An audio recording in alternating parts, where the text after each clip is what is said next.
할렐루야. 아니, 교회가 통 비고 없으니까 우리 희연이가 아주 오늘 로또 맞았네. 그런 기회가 어딨어? 그렇게 해서 또 하나님 앞에 한번 또 찬양을 드려보고 우리 희찬이까지 우리 교회 미래가 밝아요. 반주자가 둘이나 있으니 박수입니다. 자, 그곳 이제 우리 출타 중에 있는 분들 오늘 우리 희연이하고 희성이 반주하는 모습 못 봐서 좀 아쉬울 거야. 감사합니다. 이렇게 또 교회가 텅 비었는데도 자리를 나와주신 분들 정말 감사드리고 하나님의 은혜가 넘칠 줄로 믿고 하나님께서 그거 다 채워주실 거라고 믿습니다. 지난 시간부터 우리가 계속 보는 것은 지금 어쩌면 능력, 병 고치는 은사 이런 걸 보면서 표적, 기적 이런 것에 대한 것을 계속 보고 있는데 어떻게 하다 은사를 하게 되고 어떻게 하다가 우리 목사님이 귀신론까지 하게 됐는지 요즘에 계속 그걸 생각을 하고 있는 거예요. 어떻게 하다 우리 교회가 귀신론까지 하게 됐나? 무슨 의미가 있을까? 아니면 하나님께서 또 어떻게 역사하시고 어떻게 풀어가시려고 이런 또 귀신론을 하게 되나 이런 생각도 해보고 여러 가지 보고 또 이제 저도 이렇게 한번 유튜브 같은 데서 그 귀신론에 대해서 하는 걸 한번 들어보기도 했어요. 근데 들어봤는데 어떤 목사님인지는 모르겠는데 들어봤는데 너무 좀 엉터리 없고 좀 안 맞아 성경하고. 그래서 저 목사님이 진짜 목사인가 아니면 가짜 목사인가 좀 분별이 안 되더라고. 그리고 이제 별로 그렇게 들어볼 만한 게 별로 없더라고요. 그래서 계속 그걸 지금 보고 있는데 지난 시간에 우리가 말하기를 병 고칠 때 병을 낫기 위해서 귀신이 떠나가기 위해서는 기도할 때 귀신이 떠나갈 수 있다. 물리칠 수가 있다. 그런데 어떤 자가 기도해야 되냐? 정직한 자가 기도해야 되고 의인이 기도해야 되고 믿음으로 기도해야 되고 또 장로들을 불러서 기도를 하는데 서로 회개하고 합심해서 병 낫기를 위해서 기도할 때 하나님께서 그 기도에 응답을 하신다고 말씀을 드렸고요. 또한 선한 일을 할 때 기도가 응답되어서 그 병이 고쳐진다고 말씀을 드렸어요. 시편 41절에 보면서 가난한 자 구제할 때 그들에게 하나님께서 재앙이 닥치면 그 재앙의 날에서 건져달라고 하면 건져줄 것이고 이게 선한 일을 행한 자예요. 말씀대로 산 자예요. 그리고 하나님께서 그들을 보호하셔서 원수의 손에 붙들려서 맡겨놓지 않는다고 말씀을 하셨고요. 또한 병 들었을 때 병 고쳐달라고 기도하면 병도 고쳐주신다고 말씀을 하셨어요. 그래서 믿는 자가 말씀대로 순종하고 선하게 살 때 하나님 앞에 기도하면 치료의 광선을 발하여 주셔서 급속한 치료가 임하게 해주신다고 말씀을 하셨고 우리 주님께서 우리를 위해서 죄뿐만이 아니라 우리 허물뿐만이 아니라 우리의 질병까지도 다 짊어지셨기 때문에 우리가 주님의 이름으로 병 낫기를 간구하고 기도하면 그 병을 치료해 주시는데 그것도 내가 하나님의 말씀에 순종하고 그 말씀대로 사는 자녀들에게 이 얘기지 아무나는 아니다. 그렇기 때문에 우리는 정말 믿는 자라고 한다면 믿는 자답게 살 때 그것이 능력으로 나타날 수가 있다라고 말씀을 드렸어요. 또한 지난주에 58장 이사야 58장에서 보면서 이사야 58장에서 보다가 이제 말았는데 거기에서 보면서 우리가 선행 구제를 하면 이사야 58장으로 가봅니다. 선행 구제를 하면 하나님께서 우리를 앞뒤에서 호위해 주신다고 말씀을 드렸어요. 이사야 58장 한번 다시 읽어볼게요. 7절부터 다시 한번 읽어봅시다. 시작. 또 줄인 자에게 내 식물을 나눠주며 유리하는 빈민을 내 집에 들이며 벗은 자를 보면 입히며 내 골육을 피하여 스스로 숨지 아니하는 것이 아니겠느냐? 그리하면 내 빛이 아침같이 비칠 것이며 내 치료가 급속할 것이며 내 의가 앞에서 행하고 여호와의 영광이 내 뒤에서 호위하리라 그랬어요.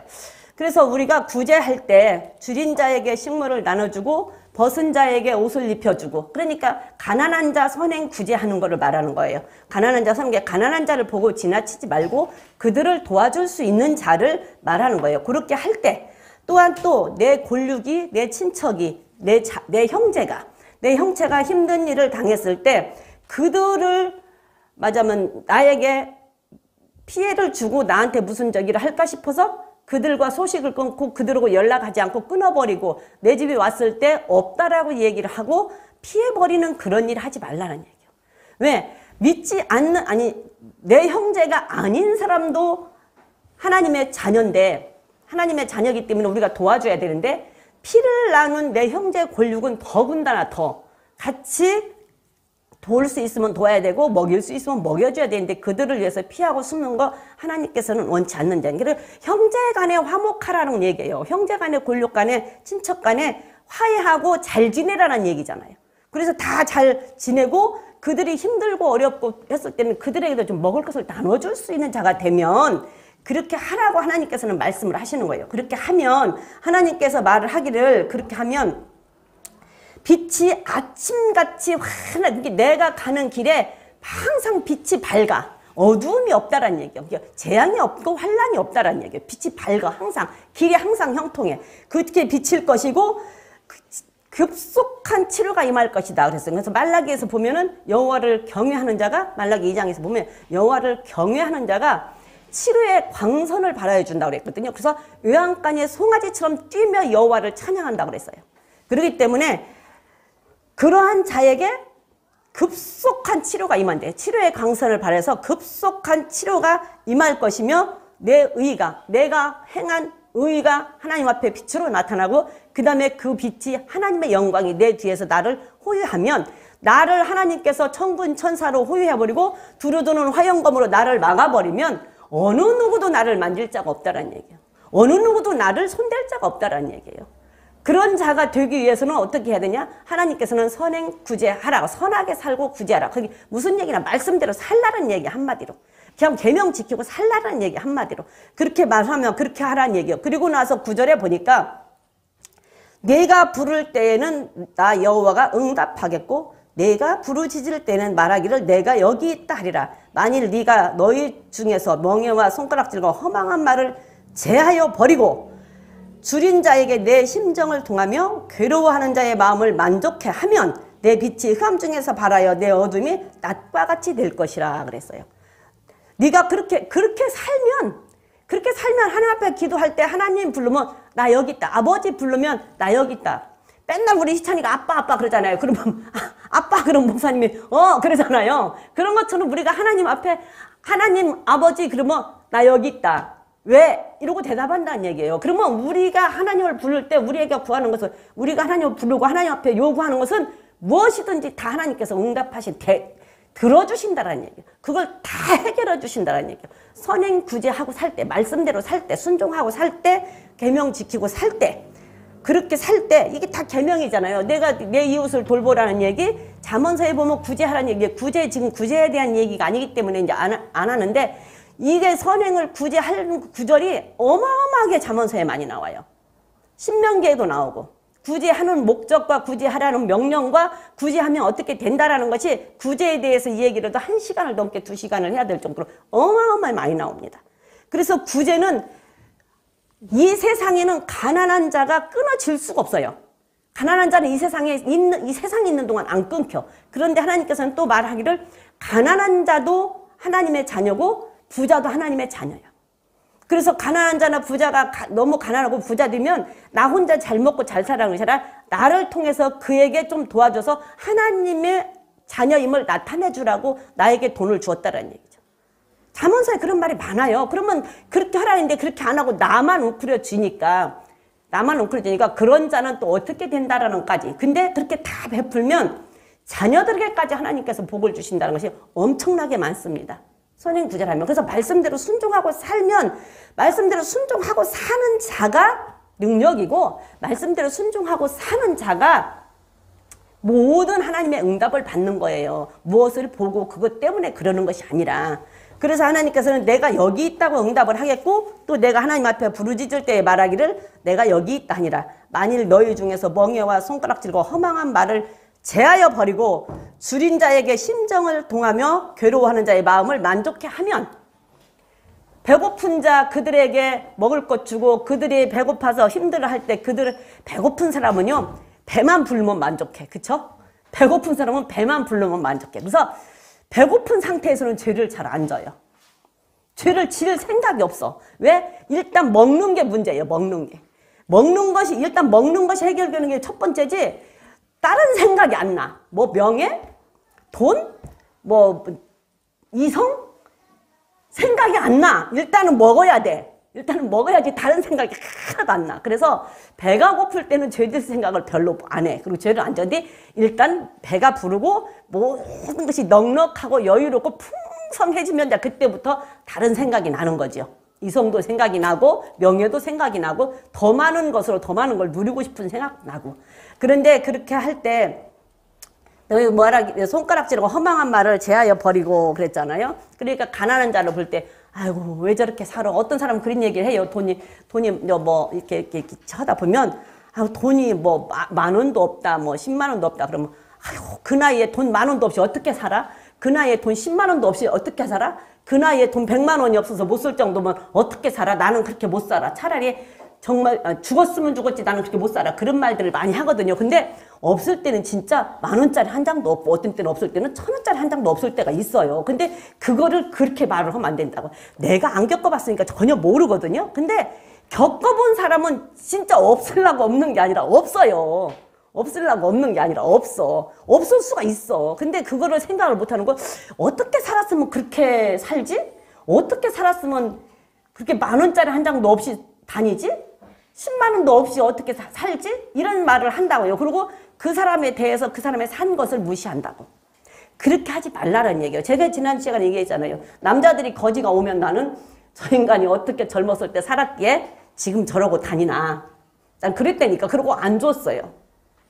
여자들이 오면 그냥 밥도 먹여서 보내고 그냥 달라고 하면 주고 어쩌다가 그렇게 됐냐. 어쩌다 그렇게 됐냐. 이러면서 주고 이랬거든요. 근데 그런 거 하지 말라는 얘기 하나님 계세요. 그렇게 하지 말라라는 얘기예요. 그 사람이 어떻게 살았던 지난날에 어떻게 살았던 그 사람이 회개하고 돌아오면 하나님의 자녀예요. 그죠? 어떻게 하고 살았던 그 하나님의 돌아오기를 원하는 게 하나님의 마음이야. 그가 지난날에 어떻게 살았던 돌아오기를 원하는 게 하나님의 마음이고 그가 돌아오면 그도 하나님께서 품고 하나님의 자녀고 하나님께서 그도 용서하고 사랑하시는 게 하나님의 마음이에요. 그러니까 그가 어떻게 살았던 그건 생각하지 말라라는 얘기예요. 그냥 하나님께서 나에게는 하라고 했으니까 나는 그냥 하기만 하라는 얘기지. 근데 그런 말, 허망한 그런 말, 그렇게 좀 비하하는 말을 하지 말라라는 얘기예요. 그렇게 말을 하지 말고 배고픈 자에게 좀 밥을 먹여주고 그 마음에 그 사람에게 좀 만족하게 해줄 수 있는 마음이 내 마음에서 진심으로 그렇게 하면 내 빛이 흑암 중에서 발하여 어두움이 낮과 같이 들고 있는데 내가 무슨 안 좋은 일을 당하고 어두움에 거할 일이 있다 할지라도 안 좋은 일이 어두움에 거할 때 그것이 낮과 같이 바뀐대요. 그러면 해결된다는 얘기잖아요. 그것이 흑암에서 낮으로 바뀐대. 그러면 해결된다는 얘기잖아요. 그렇게 하나님께서는 해주시겠대요. 그러면서 말하기를 11절에 나 여호와가 너를 항상 인도하여 마른 곳에서도 내 영혼을 만족케 하며 내 뼈를 견고케 하리니 너는 물된 동산 같겠고 물이 끊어지지 않는 샘물 같으리라. 그렇게 하면 하나님께서 항상 우리를 인도하셔서 어느 곳에 메마른 곳에 갈지라도 사막에 갈지라도 광야에 갈지라도 항상 풍성하게 물이 나게 해주신다는 얘기요. 물된 동산은 풍부하잖아요. 나무도 풍성하고 열매도 열리고. 근데 사막에는 열매가 없어요. 나무가 자라지를 못해요. 물이 없어요. 그래서 물된 동산같이 항상 풍성하게 해주며 내 뼈를 견고케 한다는 얘기는 건강하게 해준다는 얘기예요. 건강하게 해준대요. 건강의 복을 주신대요. 그렇게 하시면서 물이 끊어지지 않은 샘 같을 것이며 12절에 보니까 네게서 날 자들이 오래 황폐된 곳들을 다시 세울 것이며 너는 역대에 파괴된 기초를 쌓으리니 너를 일컬어 무너진 데를 수부하는 자라 할 것이며 길을 수축하여 거할 곳이 되게 하는 자라 하리라 그랬어요. 자녀에게도 복을 주신다는 얘기예요. 자녀에게도. 그래서 네게서 날 자들이 오래 황폐된 곳들을 다시 세운대요. 내게서 날 자들이. 그렇게 하고 사는 자들에게서 날 자는 게 자녀에게 복을 줘서 자녀가 어디를 가든지 영향력 있는 삶을 살아서 항상 높임받고 존경받을 수 있는 영향력 있는 삶을 살게 해준대요. 어디를 가든지 세우는 역할을 하는 거예요. 무너진 데를 세우는 역할을 하고 흩어진 데를 모이는 역할을 하고 다툼이 있는 곳에는 화목하게 할 수 있는, 그리고 어디를 가든지 필요한 사람으로 영향력 있는 삶을 살게 해준대요. 그래서 자녀에게도 이와 같은 복을 주신대요. 이것이 하나님의 말씀이고 이것이 말씀대로 순종하고 사는 것이고 선행으로 사는 거예요. 이거 외에 하나님 말씀대로 살면서 이렇게 받는 거, 이거 외에 뭐를 우리가 더 바라서 뭘 보고 싶고 뭘 바라고 싶고 뭐를 하고 싶겠어요? 그렇지 않나요? 말씀대로 살면 모든 그냥 오직 예수, 오직 말씀, 오직 기도로만 살면 모든 것이 끝나. 그러면 다른 것을 보려고 할 필요가 없고 다른 것을 알아보려고 할 필요가 없다라는 얘기예요. 그게 없으니까, 내게 말씀이 없으니까, 오직 말씀이 있으면 어떤 것이 내 마음에 들어와도 거기에 대한 마음이 안 가. 갈 수가 없어. 왜? 이게 확실히 믿어지는데. 그러면 이게 지금 확실히 믿어지잖아요. 그럼 난 이렇게 하고 살면 모든 것이 다 해결돼. 자녀 문제 해결되지, 건강 문제 해결되지, 물질 문제 해결되지. 더 이상 뭘 바래요? 더 이상 바랄 게. 그런데 무엇을 다시 보고, 무엇을 가서 보고, 무엇을 듣고, 무엇을 행하고 할 필요가 있냐는 얘기예요. 건강도 주신대잖아요. 자녀도 잘 되게 해주신대잖아요. 그리고 나를 앞뒤로 호의해 주신대잖아요. 그리고 물질도 주신대잖아. 그러니 무엇이 더 바래서 무엇을 듣고 싶고 무엇을 보고 싶냐고. 아무것도 보고 싶고 듣고 싶은 것이 없어. 오직 그냥 말씀, 이게 딱 내 안에 들어와 있으면, 이게 완전히 믿어진다고 한다면, 그렇기 때문에 어떤 경우에도 흔들리지 않는 믿음으로 살아갈 수가 있는 거예요. 더 이상 우리가 무엇을 바래요? 오직 말씀, 오직 기도, 오직 예수예요. 다른 건 없어. 더 이상 아무것도 보지 마세요. 다른 거 어떤 것도 바라지 마세요. 다른 거 바라지 마라. 그냥 오직 예수. 나는 예수님 한 분. 그 다음에 말씀 외에 다른 것은 나는 소용이 없어. 그리고 나는 그 말씀 믿고 그냥 기도해. 그것밖에는 다른 것은 소용이 없다고. 우리는 그렇게 돼서 어디라도 흔들려서 가는 사람들이 되지 마시기를 바랍니다. 그러면 우리가 그렇게 어떻게 그러면 그런 것들을 분별하고 살아야 되는가? 어떻게 우리가 분별하고 그런 걸 살아야 되는가 보면은, 이 마음이, 이 말씀이 내 안에 꽉 들어와 있으면 보여. 그래서 어디도 흔들리지도 않아. 근데 말씀이 내게 안 들어와 있기 때문에 하나님께서는 자꾸 어떤 경우에 속지 말아라, 어떤 구행은 속지 말아라고 자꾸 이 얘기를 하는 거예요. 근데 이게 딱 마음속에 들어와 있고 말씀이 마음속에 들어와 있잖아요. 그러면 분별하려고 애쓸 것도 없어. 자동적으로 분별이 되니까. 그리고 그게 안 들어와. 그리고 무슨 말이든 그게 아무 나에게 상관이 없어. 근데 그렇지 않기 때문에 하나님께서 자꾸 분별하라고 말씀을 하시는 것입니다. 요한일서로 가서 한번 볼게요. 요한일서 4장에서 한번 보면 맨날 매일 우리가 보는 얘기 다시 한번 또 보겠습니다. 또 보고 또 보고 또 듣고 또 듣고 해서 아주 마음속에 새기고 여러분들이 넘어가지 않기를 바랍니다. 자, 시작. 사랑하는 자들아. 요한일서 4장 1절인데 시작. 사랑하는 자들아, 영을 다 믿지 말고 오직 영들이 하나님께 속하였나 보라. 많은 거짓 선지자가 세상에 나왔습니다. 하나님의 영은 이것으로 알지니 곧 예수 그리스도께서 육체로 오신 것을 시인하는 영마다 하나님께 속한 것이요 예수를 시인하지 아니하는 영마다 하나님께 속한 것이 아니니 이것이 곧 적그리스도 영이라 오리라 한 말을 너희가 들었으나 이제 벌써 세상에 있느니라. 여기까지만 볼게요. 자, 하나님께서 사랑하는 자들아 영을 다 믿지 말고 오직 영들이 하나님께 속하였나 보라 그랬어요. 그 세상에는 많은 영들이 있어요. 근데 그 영이 정말 하나님의 말씀으로 사로잡힌 하나님의 영인지 아닌지 분별해 보라는 얘기예요. 그런데 여기서 하는 얘기가 하나님의 영은 이것으로 알지니 예수를 시인하는 자는 하나님께 속한 하나님의 영이라고 얘기를 해요. 근데 예수를 시인하지 않으면 적그리스도다 그래. 근데 여러분들 예수 믿는다고 교회에 나오는 사람 쳐놓고 예수님을 시인하지 않는 사람은 없어요. 적그리스도, 신천지도, 하나님의 교회도, 어디도 다 이단들도 예수님을 시인을 해요. 그러기 때문에 자기가 예수라고 하는 거예요. 예수님을 시인을 안 하면 자기가 예수라고 할 필요가 없잖아. 자기가 다른 신으로 또 하면 되는데 예수를 시인을 하고 예수를 알아. 그러니까 예수를 빙자해서 내가 예수라고 얘기를 하는 거예요. 그렇기 때문에 예수를 시인하지 않는다라고 하면은, 예수를 시인하지 않으면 그럼 그들도 정말로 하나님께 속한 영이 되는 거야. 근데 그게 진짜 맞냐라는 얘기죠. 그럼 왜 그렇게 하나님께서는 물론 믿지 않는 사람들은 예수님을 시인을 안 해. 근데 지금 성경은 믿는 사람들을 상대로 썼어요. 그렇기 때문에 믿는 사람들은 누구나가 다 예수를 시인을 해요. 근데 거기는 믿는 사람 중에서도 안 믿어지는 사람이 있고 그냥 교회를 왔다 갔다 하는 사람도 있기는 해요.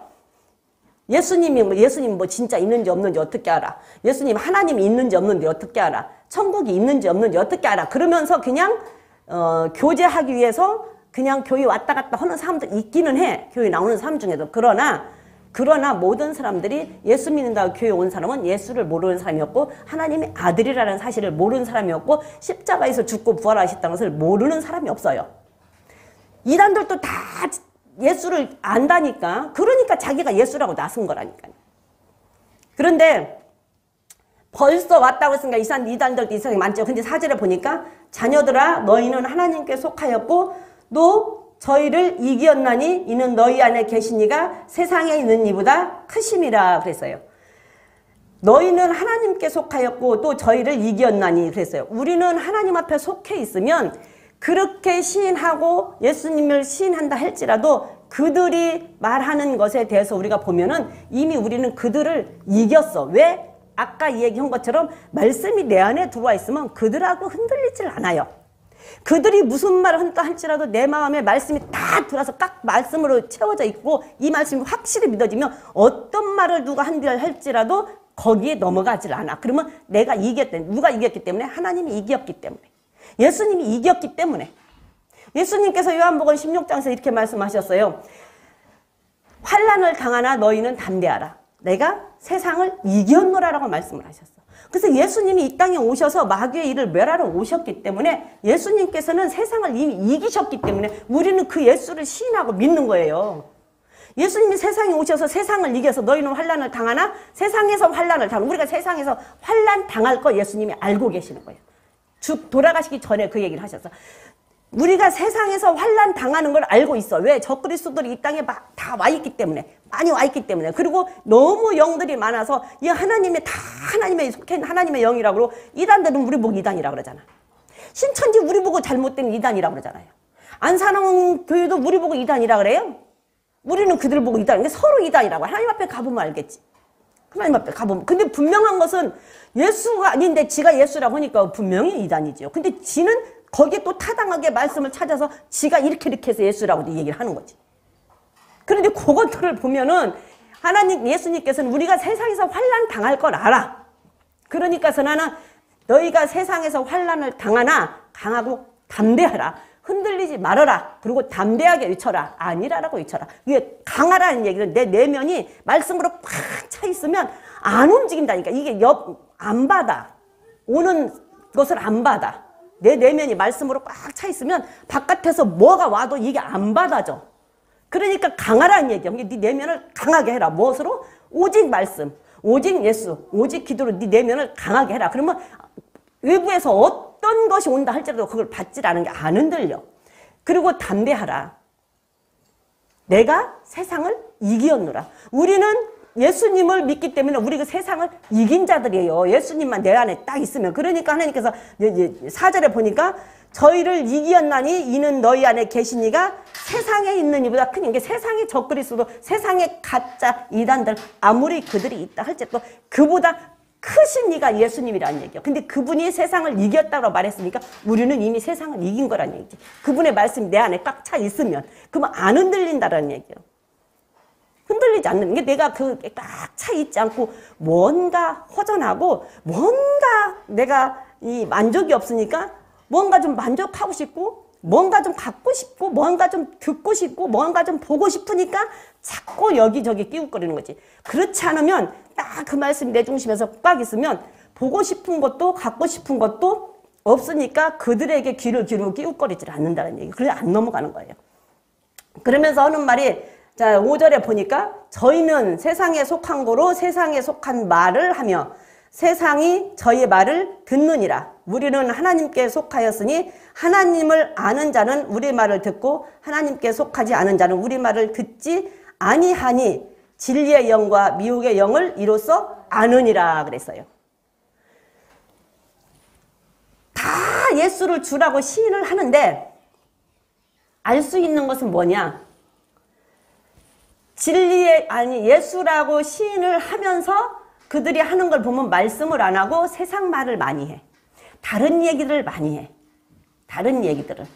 말씀 얘기를 잘 안 해. 그리고 다른 것에 대한 얘기들을 많이 해. 세상 말들을. 그래서 진짜 진리의 말을 많이 하지를 않아요.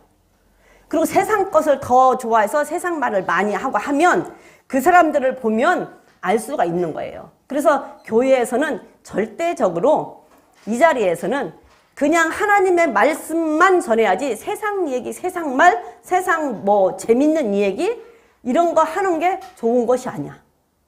그런 거 하는 게. 오직 말씀만 전하는 게 맞는 거예요. 그러니까 그들은 세상에 있는 말을 많이 하고 하나님의 말씀을 믿지를 않아. 그러니까서는 와서 하나님의 말씀을 안 믿는 사람들이 앉아서 들으려고 하니까 이게 뭔 말인지도 모르고 답답해. 근데 재밌는 얘기 해주면 깔깔깔깔깔 웃고 하다 보면 금방 시간이 가. 근데 집에 가서 보면 뭐 하고 왔지? 이 생각이 들어요. 정말로. 진짜 예배 재밌게 막 문강사들 어떤 때 막 재밌게 예배 드리고 너무 재밌고 막 깔깔대고 웃고 이제 기도하고 집에 갔는데 가면 뭐 하고 왔지? 그리고 뭔지 모르게 마음이 허전해. 뭔지 모르게. 그러나 말씀을 듣고 나면 마음이 기뻐. 굉장히 기뻐요. 기쁘고 마음이 편안하고 항상 안정감이 있어. 그래서 하나님의 말을 듣지 않는가 듣는가, 하나님의 말씀을 하는가 안 하는가, 그 다음에 세상 말을 많이 하는가 안 하는가를 보면 그들이 하나님께 속해 있는 영인지 아니면 세상에 속해 있는 영인지를 구별할 수 있는 거예요. 이게 설교 시간에 세상 말 많이 하는 목사님 말씀 들으면 아, 저 목사님은 세상에 많이 속해 있구나 생각하면 돼요. 그리고 될 수 있으면 그 목사님 말 안 들으면 돼요. 그냥 말씀만 전하는 목사님은 좀 재미없어도 아, 저 목사님이 진짜구나 생각을 하면 돼요. 하나님이 기뻐하시는 걸 하면 되니까. 하나님이 기뻐하세요. 그래서 그걸로 보고 세상 말을 많이 하는지 안 하는지 이걸 보면 그들이 미혹된 영인지 정말 하나님의 영인지를 분별할 수 있다는 거예요. 예수는 주라고 시인을 해요. 다 시인을 하면서 세상 말을 많이 하는지 하나님의 말을 많이 하는지 세상 말을 많이 하면 아, 미혹되어 있는 영이구나 라고 생각을 하면 된다고요. 그러면서 7절에 보니까 사랑하는 자들아 우리가 서로 사랑하자. 사랑은 하나님께 속한 것이니 사랑하는 자마다 하나님께로서 하나님을 알고 사랑하지 아니하는 자는 하나님을 알지 못하나니 이는 하나님이 사랑이라. 하나님이 사랑이 우리에게 이렇게 나타난 바 되었으니 하나님이 자기의 독생자를 세상에 보내심은 저로 말미암아 우리를 살리려 하심이라. 사랑은 여기 있으니 우리가 하나님을 사랑한 것이 아니요 오직 하나님이 우리를 사랑하사 우리 죄를 위하여 화목제로 그 아들을 보내셨음이니라. 사랑하는 자들아 하나님이 이같이 우리를 사랑하셨은즉 우리도 서로 사랑하는 것이 마땅하도다. 여기까지만 볼게요. 사랑하지 아니하는 자는 하나님을 알지 못하나니 이는 하나님은 사랑이시라 그랬어요. 8절에. 그래서 하나님이 사랑이 우리에게 이렇게 나타난 바 되었으니 하나님의 아들 독생자를 우리에게 보내셔서 저들로 그 아들로 말미암아 화목제를 삼고 우리를 사랑하셨다라고 얘기를 했어요. 그러면 하나님은 당신의 아들 독생자를 주셔서 우리를 살릴 만큼 우리를 사랑했다는 얘기고 다시 바꾸면 하나님 자신의 생명을 주고 우리를 샀다라는 얘기가 되는 거예요. 하나님의 생명, 자신의 생명을 주고 우리를 샀다. 그 정도로 우리를 사랑했다라는 얘기예요. 그러면 이게 하나님께 속해 있는지 세상에 미혹되어 있는지를 보려면 성도들을 얼만큼 사랑하는지 그 성도를 얼마나 사랑해서 그 성도의 영혼을 얼마만큼 사랑하고 그 성도의 영혼을 얼마나 사서 그 성도의 영혼을 얼마만큼 세워주려고 하는지 그거를 살펴보면 돼요. 그러면 그 목자가 진짜 거짓 목자인지 아니면 정말로 하나님의 종으로 된 목자인지를 알 수가 있어. 정말로 양떼를 얼마나 사랑하는가, 얼마나 그 영혼을 얼마나 사랑하는가, 그래서 얼마나 그 영혼을 위해서 정말로 기도하고 얼마나 그 영혼을 같이 천국까지 인도하려고 애를 쓰는지를 보면 안다고. 왜? 하나님께서는 당신의 생명을 주기까지 사랑하셨고 아들의 생명을 주기까지 사랑하셨어. 그렇다고 한다면 정말로 참 목자는 양떼를 그만큼 사랑해야 되는 거예요. 그래서 히브리 13장 7절인가 보면 그거 나와 있잖아요. 자기가 계산할 자인 것처럼 하나님 앞에 경성한다고. 네, 읽어보세요. 시작. 너희를 인도하는 자들에게 순종하고 복종하라. 저희는 너희의 영혼을 위하여 경성하기를 자기가 회개할 자인 것 같이 하느니라. 저희로 하여금 즐거움으로 이것을 하게 하고 근심으로 하게 말라. 그렇지 않으면 너희에게 유익이 없느니라. 그러니까 예수님께서, 하나님께서 당신의 생명을 주고 우리를 사서 사랑한 것처럼, 다시 말하면 독생자 아들을 생명을 주고 우리를 살려주셔서 우리를 사랑한 것처럼, 목자는 자기가, 참 목자는 자기가 하나님 앞에 갔을 때 이 영혼 한 사람 한 사람에 위한 계산을 자기가 받는 거예요. 그 영혼 하나하나를 맡겨주셨잖아, 그 사람한테. 이 무리의 몇 사람의 영혼을 나는 너한테 맡겼다. 이거는 목사님 것이 아니잖아요. 하나님의 양이잖아요. 하나님의 자녀잖아요. 하나님의 자녀를 네가 잘 양을 길러서 하나님 앞에 다시 돌려보내달라고 맡겼잖아요. 그러면 하나님 앞에 갔을 때 어떻게 해요? 그 한 사람 한 사람에 대한 계산을 내가 받는 거야. 목자가. 그죠? 목자가 이 사람한테 어떻게 했어? 그러면 이 사람에 대한 계산을 내가 받아. 그럼 계산을 받는다는 얘기는 심판을 받는다는 얘기예요. 이 사람을 잘못 가르쳤으면 내가 심판을 받고, 이 사람을 잘했으면 내가 상급을 받고. 목자는 그렇게 하는 자가 참 목자예요. 그걸 보면 알아요. 예수를 주라 시인한다라고 부인한다라고 해서 구별이 안 되잖아요. 우리는 구별이 안 돼. 다 예수를 주라 시인하니까. 근데 그걸 보면 정말로 목자가 이 한 영혼을 하나님 앞에 갔을 때 내가 계산할 것처럼, 내가 하나님 앞에 가면 계산을 받아야 되고 내가 하나님 앞에 가면 심판을 받아야 되는 자처럼, 그렇게 그 영혼을 위해서 안달복달하는 그 목자가 정말 참 목자라는 얘기예요. 그 목자가. 그거를 보고 세상에 미혹되어 있는 영인지 하나님 앞에 속해 있는 영인지를 우리는 분별을 할 수가 있어요. 그러니까 분별을 그렇게 하세요. 정말로 저 목자가 진짜 영혼들을 사랑해서 정말 말씀으로만 이 영혼들을 가르치고 이 영혼들을 위해서 기도하며 불철주야 이 영혼들만 사랑하고 그것만을 위해서 사는지, 아니면 저가 세상 걸 바라보고 자기 욕심을 위해서 사는지를 보고 세상에 속해 있는지 하나님 앞에 속해 있는지를 보라고. 세상 말 많이 하는 사람은 세상에 속해 있는 자예요. 미혹된 영이에요. 그걸 보고 그렇게 분별을 하면은 우리는 할 수 있을 거예요. 그러면서 자 12절에 보니까 어느 때나, 다시 요한일서 4장으로 갑니다. 요한일서 4장 12절로 가면 어느 때나 하나님을 본 사람은 없으되 만일 우리가 서로 사랑하면 하나님이 우리 안에 거하시고 그의 사랑이 우리 안에 온전히 이루느니라. 그의 성령을 우리에게 주심으로 우리가 그 안에 거하고 그가 우리 안에 거하시는 줄 아느니라 그랬어요. 어느 때나 하나님을 본 사람은, 우리가 하나님을 못 봤잖아요. 우리 말씀으로 하나님을 봤지 하나님 실제로 못 봤잖아. 근데 하나님을 본 사람은 없지만 하나님이 우리를 당신의 생명을 준 것처럼 우리를 사랑해 주셨고 당신의 독생자 아들을 준 것처럼 우리를 사랑해 주셨기 때문에 우리가 그와 같이 사랑을 하면 아, 저 사람은 정말 하나님에 속한 사람이구나. 정말 목사님이 그렇게 사랑을 하면 아, 정말 저 목자는 하나님에게 속한 사람이구나라는 것을 알 수가 있어서 하나님을 사랑하는 걸로 보아서 아, 저 사람 진짜 하나님의 사람이네 이걸 알 수가 있다는 얘기예요. 진짜 하나님의 사람이네 이걸 알 수가 있는데 보니까 하나님이 우리 안에 거하시고 그의 사랑이 우리 안에 온전히 이루느니라. 그의 성령을 우리에게 주심을 우리가 그 안에 거하고 그가 우리 안에 거하시는 줄을 아느니라 그랬잖아요. 그 안에 거한다. 예수 안에 거한다. 성령 안에 거한다라고 할 때는 그 안에 거한다는 것은 뭐냐는 얘기예요. 요한일서 2장 6절을 한번 가봅니다.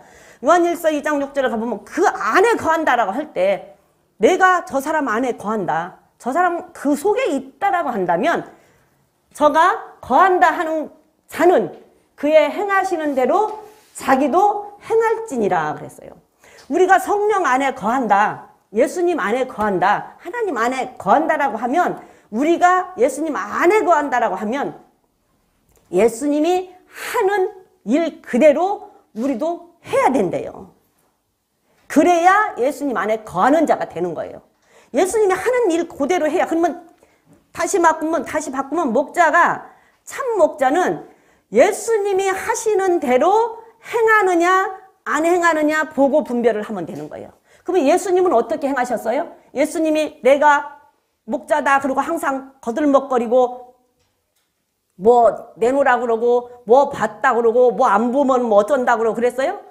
예수님은 항상 다른 사람들을 세웠고 다른 사람들을 더 낮게 여겼고 항상 겸손했고 온유했고, 나는 온유한 자다, 나는 겸손한 자다, 나한테서 배워라, 나는 섬기러 자다 그랬잖아요. 나는 온유하다, 나는 겸손하다, 나는 섬기러 왔다. 그러면 겸손하다라는 얘기가 항상 고개 숙이고 낮추는 것도 겸손한 것이지만, 자기 위치를 떠나지 않고 자기 자리가 어떤 자리인가를 아는 게 겸손이라고요. 내가 어떤 위치에 있고 어떤 자리에 있는가를 아는 게 겸손이야. 그러면 참목자라고 한다면 하나님의 종으로 있는 그 자세, 나는 하나님의 심부름꾼으로 있는 자세로 항상 하나님과 소통하고 하나님의 말씀을 증거하고, 하나님이 어떻게 말했는가를, 하나님이 이렇게 말했습니다, 하나님은 이렇게 했습니다, 이렇게 살라고 했습니다라고 전해주는 그 목자가 참목자고, 온유하다라는 게, 그러면 온유하다라고 그러면 하나님의 말씀대로 길들여진 자체가 온유란 말이에요. 그러면 하나님의 말씀대로 먼저 그 목자가 사는가 보면 되는 거예요. 그렇게 보고 세상에 속했는지 하나님께 속했는지 분별을 하라. 항상 겸손하다, 나는 온유하다, 그러면서 나는 항상 섬기러 왔다, 내가 대접 받으러 온 게 아니라 섬기러 왔다, 그러면서 항상 예수님은 다른 사람들을 세웠단 말이에요. 그러면 그것을 보면 하나님께 속한 영인지 세상에 속한 영인지를 분별할 수 있다는 얘기예요. 그러니까 우리는 그런 것을 다 알고 내가 그 말씀을 딱 믿으면 어떤 경우에도 흔들리지 않을 수 있잖아요. 뭘 보고 뭘 바라보고 뭘 쳐다보냐고. 그게 아무 의미가 없어요. 왜? 다 성경 속에 있는 것이고 가면 볼 것인데, 가면 알 것인데, 그렇잖아요. 그러니까 하나님에 속해 있는지 누구에 속해 있는지, 하나님은 항상, 예수님은 화목하라고 얘기했잖아요. 용서하라고 얘기했잖아요. 항상 화목해라, 용서해라, 사랑해라, 나는 겸손하다, 나는 온유한 자다, 나는 섬기러 왔다. 근데 그런 모습들을 보면 이 목사님 입에서 나오는 말이 어떤 말로 나오는지, 나의 유익을 위해서 하는 말로 나오는지, 아니면 정말로 교회를 사랑하고 성도를 사랑해서 그 성도들이 바른 길로 가기를 원해서 하는 말인지를 보면 하나님께 속했는지 세상에 속했는지를 알 수가 있다. 이렇게 해서 분별을 하면 돼요. 예수라고 시인은 다 한다니까.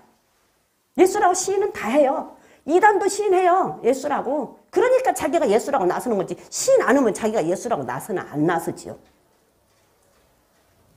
그래서 하나님 안에, 예수 안에 거한다라고 할 때는 예수님이 한 대로 행하고 사는 자가 예수 안에 거한다. 우리도 예수님을 믿고 예수님 안에 거한다고 하면 우리도 예수님처럼 살아야 되고, 그러면 우리가 세상에 속하지 않고 하나님 앞에 속한 자들이고, 목자도 가르칠 때 그렇게 예수님처럼 행하면서 기도하면서 살고, 그 다음에 그렇게 가르치고 그들을 정말 사랑해야 그게 하나님 앞에 속한 영이 된다는 얘기예요.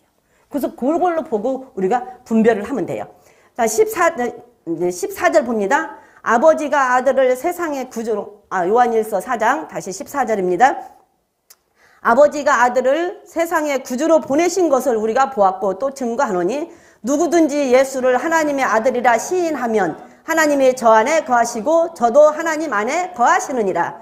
하나님이 우리를 사랑하시는 사랑을 우리가 알고 믿었노니 하나님은 사랑이시라. 사랑 안에 거하는 자는 하나님 안에 거하고 하나님도 그 안에 거하시느니라.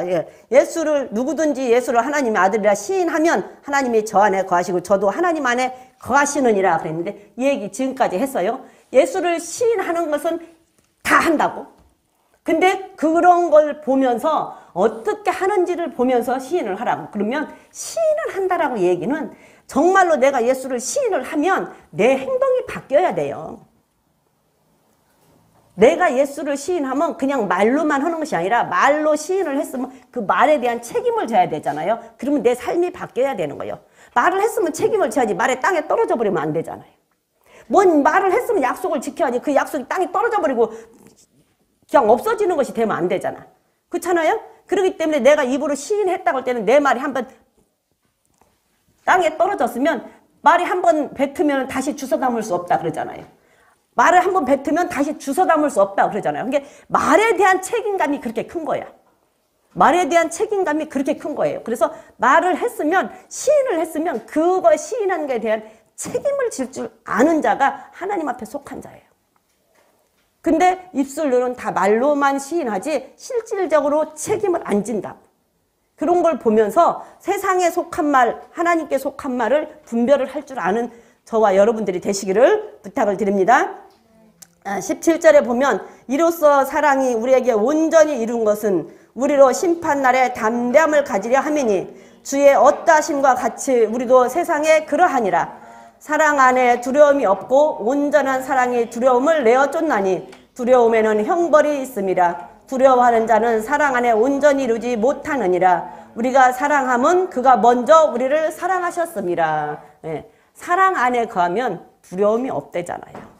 하나님의 사랑을 우리가 완전히 믿고 그 말씀 안에 거하면 두려움이 없어요. 근데 두려움이 있다는 얘기는 그 하나님의 사랑을 우리가 완전히 믿지 못하니까 두려움이 있는 거예요. 그러면 진 거예요. 두려움이 있다는 얘기는 진 거예요. 죄에 졌고 사랑에 졌고 물질에 졌고 세상에 졌고 진자예요. 진자. 그래서 정말로 사랑 안에 있으면 하나님의 사랑 안에 있으면 두려움이 없어요. 왜? 하나님 당신의 생명을 주고 나를 샀는데 당신의 아들의 생명을 주고 나를 샀는데 그 정도로 하나님 우리를 사랑했다고 한다면 그 사랑이면 그 사랑의 말을 내 안에 꽉 차 있으면 무엇이 두렵고 무엇이 염려가 돼서 무엇을 더 보고 싶고 무엇을 더 알고 싶겠냐라는 얘기죠. 그렇지 않아요? 그렇기 때문에 진자가 아니라 두려워하는 자가 아니라 이기는 자가 돼야 돼요. 진자가 아니라 이기는 자. 그래서 누구든지 하나님을 사랑하노라 하고 그 형제를 미워하면 이는 거짓말하는 자니 보는 바 그 형제를 사랑치 않은 자가 보지 못하는 바 하나님을 사랑할 수 없느니라. 우리가 이 계명을 주께 받았나니 하나님을 사랑하는 자는 또한 그 형제를 사랑할지니라. 참 목자는 정말로 성도를 사랑하는 목자가 참 목자예요. 그 성도가 바른 길을 갈 수 있게끔 정말로 하나님 안에서 자유를 누리고 하나님 안에서 평안을 누리고 갈 수 있게끔 해주는 목자가 참 목자예요. 정말 하나님을 믿는다고 하면서 예수를 시인한다고 하면서 그 안에 있는데 왠지 불안하고 왠지 뭔가 두렵고 그거는 참 목자가 아니에요. 그거를 우리는 분별을 하면 돼요. 내가 훗날에 우리 교회가 아니더라도 다른 데로 어디 가서 신앙생활을 한다 할지라도 그런 것을 보고 여러분들이 잊지 말고 꼭 그걸 기억하고 판단하세요. 그래서 아니면 저 목사님은 세상에 속한 목사님이구나. 정말 세상에 많이 속해 있네 라고 생각을 하면 여러분들의 영의 도움이 안 됩니다. 그러면 그 목사에게서는 떠나는 게 맞아요. 떠나서 정말로 하나님의 말을 하는 목자 찾아가는 것이 맞습니다. 꼭 여러분들이 기억하세요. 입으로는 누구나가 다 시인을 합니다. 그러나 그 사람이 어떻게 하고 어떻게 하는지를 이 요한일서를 다시 한번 여러분들이 읽어보면서 그걸 보고 판단하고 돌아서는 여러분들이 되시기를 바랍니다. 정말로 하나님은 사랑이시기 때문에 그 안에서 하나님 안에 있으면 두려움이 없어요. 하나님의 안에 있으면 이긴 자가 되는 거예요. 하나님의 안에 있으면요 분별할 수 있는 영이 굳이 분별을 안 해도 돼요. 우리는 분별을 해야 되거든요. 마지막 때가 될수록 분별을 해야 되거든요. 주님은 분명히 다시 오시거든요. 그러면 다시 오실 때 이 세대의 징조들을 하나님께서 말씀을 해주셨기 때문에 그런 것들을 다 우리가 보고 분별해서 긴가 아닌가를 알고 우리 믿음을 지켜야 되거든요. 그런데요, 그 말씀이 우리 안에 꽉 차 있으면 분별 안 해도 그냥 나는 서 있는 거예요. 분별 안 해도 나는 분별하려고 해. 안 써도 나는 딱 서 있어서 안 흔들리니까. 흔들리질 않으니까. 말씀이 내 안에 꽉 차 있으면 흔들리질 않잖아요. 누가 무슨 말을 해도. 그래서 그런 걸로 보고 여러분들이 참 목자인지 아니면 세상에 속한 목자인지 하나님의 영인지 아니면 가짜 영인지를 분별할 수 있기를 주님의 이름으로 부탁을 드립니다. 다시 보면 마태복음 17장으로 마태복음 7장으로 가볼게요. 마태복음 7장 15절부터 한번 보겠습니다. 마태복음 7장 15절부터 보면 거기도 같은 말을 합니다. 자, 시작. 거짓 선지자들을 삼가라. 양의 옷을 입고 너희에게 나오나 속에는 노략질하는 일이라. 그의 열매로 그들을 알지니 가시나무에서 포도를 또는 엉겅퀴에서 무화과를 따겠느냐. 이와 같이 좋은 나무마다 아름다운 열매를 맺고 못된 나무가 나쁜 열매를 맺나니 좋은 나무가 나쁜 열매를 맺을 수 없고 못된 나무가 아름다운 열매를 맺을 수 없느니라. 여기까지 볼게요. 거짓 선지자들을 삼가하라. 양의 옷을 입고 너희에게 나오나니 속에는 노략질하는 일이라. 우리가 분별이 안 되죠. 요한일서에서 봤잖아요. 입으로는 다 시인을 하는데 예수를 주라 시인하는 자는 하나님 앞에 속해 있는 자인데 그들이 다 입으로는 시인하는데 하나님 앞에 속해 있지 않는 자는 세상 말을 많이 한다. 여기도 보면은 양의 옷을 입고 오기 때문에 분별을 할 수가 없어요. 이리의 옷을 입고 오면 이리와 양을 보면 우리 분명히 분별이 되죠. 이리하고 양을 보면 분명히 분별이 돼요. 그래서 이리가 오면 도망가야 되죠. 이리가 오면 도망가야 돼요. 분명히 분별이 돼. 근데 이리가 양의 탈을 쓰고 오면은 저 양인지 일인지를 모르니까 그냥 양인지 알고 있다가 이리한테 잡혀먹는 거잖아. 그렇잖아요? 양인지 알고 있다 이리한테 잡혀먹는 거예요. 그렇기 때문에 양의 옷을 입고 오기 때문에 우리가 분별을 못하는데 뭘로 분별하냐. 요한일서에서 다 얘기한 것처럼 그의 삶으로 열매로 보고 분별을 하라는 얘기야. 그 사람의 삶을 보고 분별하라고. 열매를 보고. 저 사람이 거짓말을 하는지 아니면 저 사람이 세상 말을 하는지 아니면 저 사람이 자기의 유익을 위해서 말을 하는지 이런 것을 보면 그 사람에 대해서 일인지 양인지 분별할 수가 있다는 얘기예요. 그래서 세상에 속한 말을 많이 하는 사람 아니라고. 그리고 자기의 유익을 위해서 많이 하는 사람 아니라고요. 양떼를 사랑하기보다 자기 자신을 더 사랑해서 말하는 사람 아니라고. 양의 탈은 썼는데 속에는 일이라고요. 그런 거를 보고 분별하고 판단할 수 있는 사람들이 되시기를 부탁합니다. 그런데 잘 안 되지요. 왜? 너무 일을 양을 쓰고 말을 너무 잘하잖아요. 너무 말을 진짜같이 하잖아요. 그래서 저는 그렇게 얘기를 합니다. 지각해 막 잘하는 사람 있잖아요. 느닷없이가 아니라 그냥 뭐 만난 지 얼마 안 됐는데 막 뭐 살이라도 깎아줄 것처럼 잘하는 사람들이 있어. 조심하세요. 진짜 저는 그래요. 사람을 길게 사귀고 보면 그 사람의 진심이 나타나잖아요. 그러면 처음과 끝이 똑같아. 그런 사람이 진짜야. 근데 정말 잘해요. 정말 잘하는데 어느 날 뭐가 틀어지잖아요. 그러면 싹 돌아서. 그런 사람 위험한 사람이에요. 진짜 위험한 사람이야. 순간적으로 진짜 잘해. 나한테 잘했는데 뭐 조금 어떻게 하다 내가 조금 뭐 자기의 의견 안 들어줬다든가 자기한테 좀 서운하겠다든가 하면 싹 돌아서서 변해갖고 그때부터는 이제 딱 끊어버리는 사람들. 진짜 조심하세요. 그러니까 처음에 만난 지 얼마 안 됐는데 느닷없이 막 그냥 잘하는 사람 조금 살펴볼 필요가 있어. 근데 그 사람이 끝까지 그렇게 한다면 진짜 그 사람은 좋은 사람이지. 근데 거의 그런 사람들을 저는 많이 못 봤어요. 그래서 성경 보면 그런 말도 있어. 칭찬을 조심하라. 그러니까 정말 좋은 음식을 막 대접하는 것을 조심하라는 말도 있어요. 성경에. 그래서 그런 것을 여러분들이 잘 좀 분별하고 그냥 처음과 끝이 똑같아야 돼. 목사님들도 마찬가지. 목자들도 마찬가지. 항상 양떼를 사랑하는 그 마음의 중심이 하나님을 사랑하는 마음의 중심이 고독에 서 있는 목자여야지 그냥 자기 중심에 서 있는 목자는 조금 조심하라. 그런데 분별하기 어려운 거는 다 정말로 하나님의 말씀인 것처럼 말을 하니까 어떤 말씀이 하나님의 말씀이 아니라고 그랬어요. 다 하나님의 말씀인 것처럼 말을 하는데 중간에 어디에서 살짝 틀려 몰라요. 그리고 미혹된 다음에는 그게 하나도 안 보여요. 근데 말씀을 저는 듣다 보면은 그게 저런 맞네, 저 맞는 말이네 하다가도 한참 듣다 보면 어느 어문 말을 한마디씩 할 때가 있어. 다른 말을. 그럼 저거 아닌데 왜 저렇게 말하지? 이게 분별이 돼야 돼요. 그게 분명히 분별이 돼야 돼. 근데 말씀에 바로 서 있으면 그런 것들이 분별이 돼요. 그래서 우리가 영안이 열렸다, 영안이 열렸다 이런 말 많이 하잖아요. 영안이 열렸다. 그러면 이 눈이 뭐 열려서 뭐 저런 거 뭐 환상 보고 뭐 어디 갔다 오고 이것만 영안이 아니라 말씀을 보고 분별해서 분명하게 분별하고 판단할 줄 아는 것도 영안이라니까. 말씀을 내가 보고 아닌가 긴가를 완전히 판단할 줄 아는 것도 영안이라고. 뭐 눈이 열려서 저기 안 보이는 것이 보고 귀신이 보이고 환상이 보이고 뭐가 보이는 것만이 영안이 아니라 말씀으로 완전하게 분별해서 이거 가짜인지 진짜인지 세상에 속한 건지 하나님께 속한 건지를 완전히 분별할 줄 알면 그것도 영안이라니까. 그래서 마지막 때는 정말 분별을 해야 된다니까요.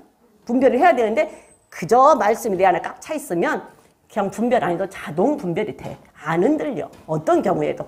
자, 봅니다. 아름다운 열매, 19절 아름다운 열매를 맺지 아니하는 나무마다 찍혀 불에 던지우니라. 이러므로 그의 열매로 그들을 알리라. 읽어봅니다.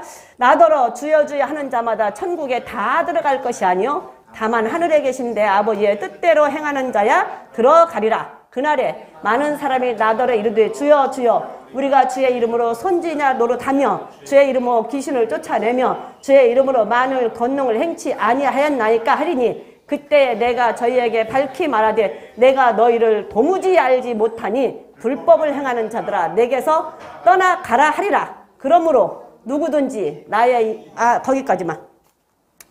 자, 나에게서 떠나가라 하리라. 불법을 행하는 자들아 그랬어요. 그러니까 열매가 그의 삶이 다른 사람은 말과 행동이 다른 사람은 아무리 그가 능력을 행하고 권능을 행하고 귀신을 쫓아내고 병을 고치고 기적과 표적을 행했다 할지라도 그것은 하나님이 보낸 사람이 아니라는 얘기예요.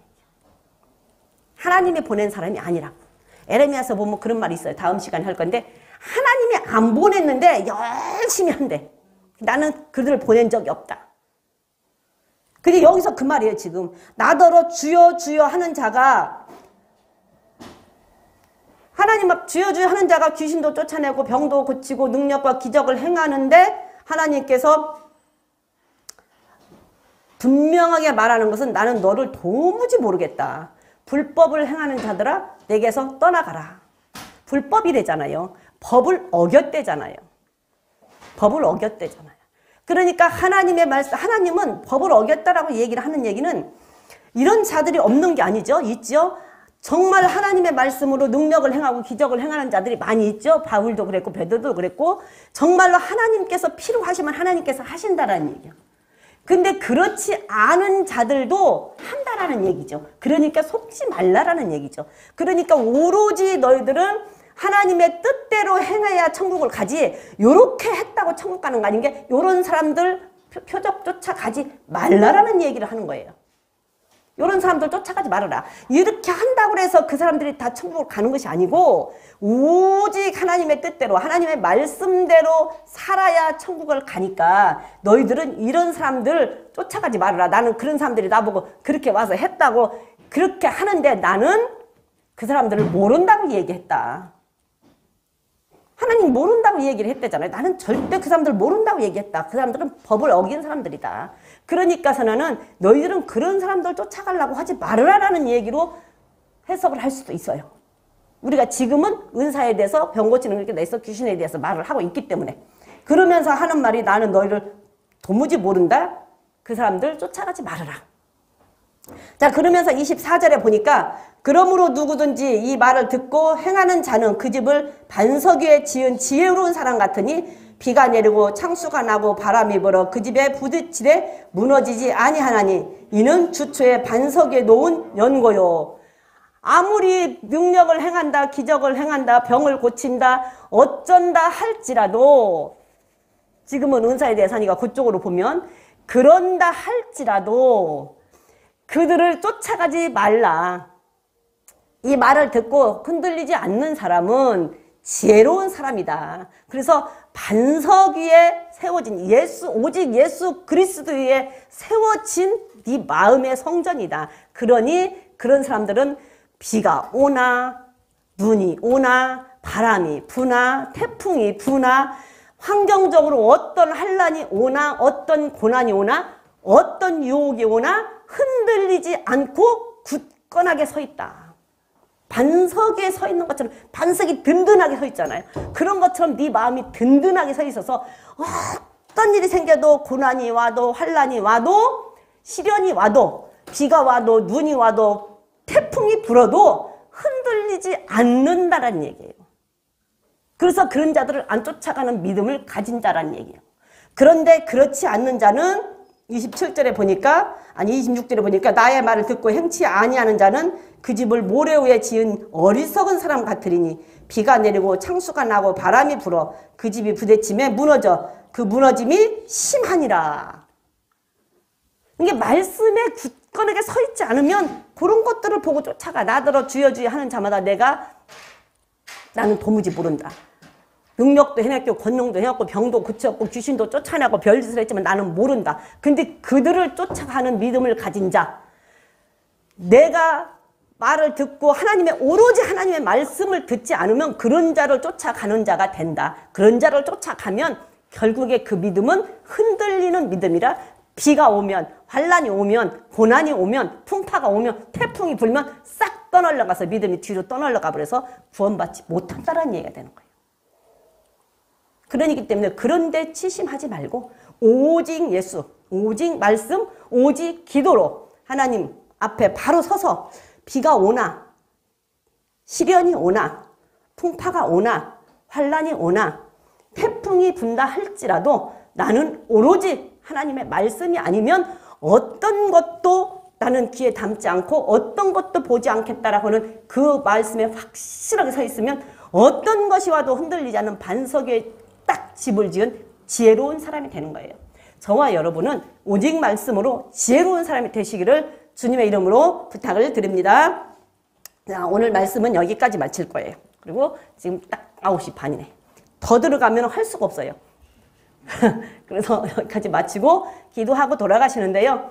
오늘은 그냥 10시까지만 기도를 할 거예요. 그러니까 10시까지 기도하시고 가시고 싶은 분은 10시까지 기도하시고 마치고, 그렇지 않고 꼭 가야 되시는 분들은 그냥 기도하시고 돌아가실 수 있기를 바랍니다.